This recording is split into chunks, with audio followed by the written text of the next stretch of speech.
होइन यो मैले फैलिँदा नि कति धेरै फैलेको यस्तरी घिराम्रो फलेको त मैले देखाएको पनि थिएन।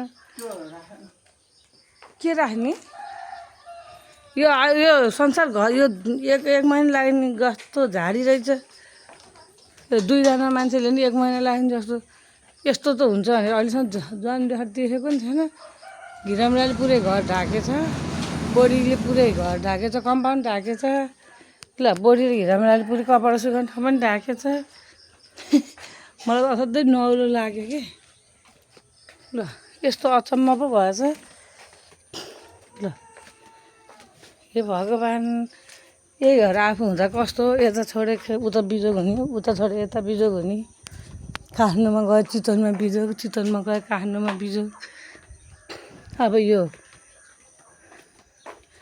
टिप्न जान सकिँदैन यो न्युवाको बोट। एमा यो भगवान्, यो झाडी जानै माया मार्नु पर्ने। कसरी जानु? कता सर्प हुन्छ नि डर लाग्ने। ओहो ल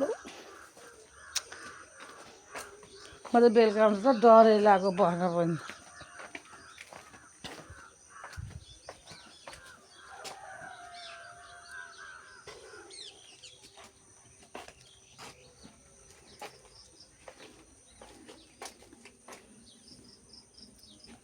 कसरी सफा गर्न सकिन्छ खोइ, अब आएपछि गर्नु पर्ला। छुटी छैन।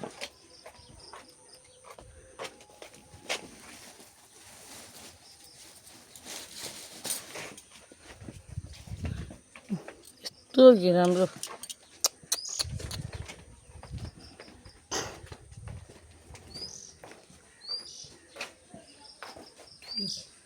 गेटबाट गाडी निकाल्नु माया। पोखराबाट आउँदाखेरि यहाँ घरमा चितवन टिका लाउन आउँदा घरमा बसेको घरि हेर्नु मन लागेर, तर सात त जानी छ। दिउँसै डर लाग्ने जङ्गल छ।